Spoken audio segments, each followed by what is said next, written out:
Hello, good morning everyone at ngayon po ay Lunes ng umaga dito po sa Pilipinas at kahapon nga po, Linggo po ng umaga dito sa atin at Sabado naman ng gabi ay na nga mga kaibigan ang upset victory ni George Kambosos Jr.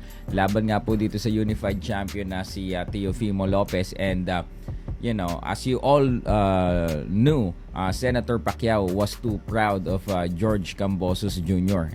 Siguro yung ibang hindi nakakaalam bakit masayang-masaya si Senator Manny Pacquiao dito sa pagkapanalo ni George Kambosos Jr. By a split decision against Teofimo Lopez.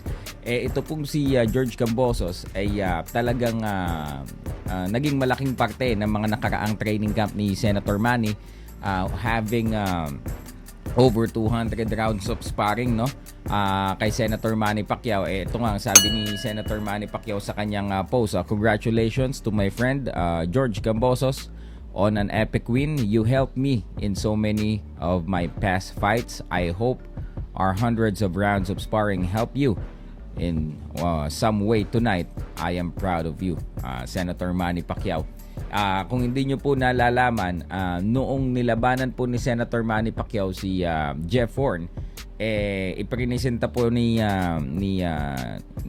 Sir Justin Fortune ang strength and conditioning coach po ni Senator Manny Pacquiao. Ito nga pong si George Kambosos to be one of his sparring partners, dahil kapwa din Australiano itong si Jeff Horn and itong si George Kambosos, and may hawig din sa style, so kinuha po yan.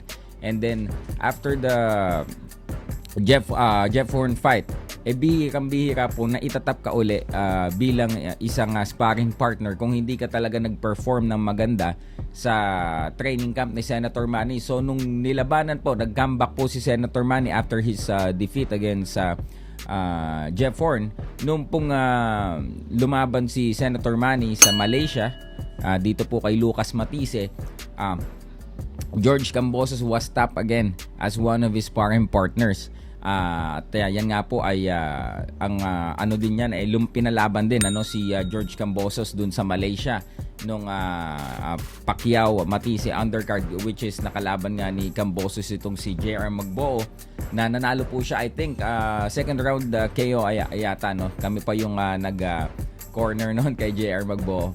And then third, nung si Senator Manny ay nag-sign na po sa PBC and he'll be having his PBC debut at kakalabanin niya po si Adrian Broner, kinuha po muli itong si George Kambosos because napakaganda nga ng performance niya sa sparring. At sumatotal, mahigit pong 200 round ang kanila pong napagsaluhan sa loob ng boxing ring ni Senator Manny Pacquiao at ni George Kambosos. So yung style na gano'n ni Teofimo Lopez, although magaling din talaga si Teofimo Lopez, hindi na po yan bago kay George Kambosos. That's the reason why I was too excited din nung dapat nung una pa na naikasa na yung laban na to, na mandatory si George Kambosos ni Teofimo Lopez. Although ang daming nangyari dito sa laban na to, na-reschedule, tawag dito, may nagka-COVID, tapos na na-move na naman, ang tagal. So over almost a year yata na talagang nakatenga, nag-aantay para sa laban na to. Last time dapat nga matutuloy to, nasa US pa kami, dapat manunood pa kami noon, pero hindi nga natuloy dahil nagka-COVID itong si Teofimo Lopez. So ngayon mga idol, itong si George Kambosos na ang unified champion. Ang wala na lamang sa kanya is yung WBC lightweight title na hawak naman po ni Devin Haney. Ngayon ang dami nang nag-call out sa kanya.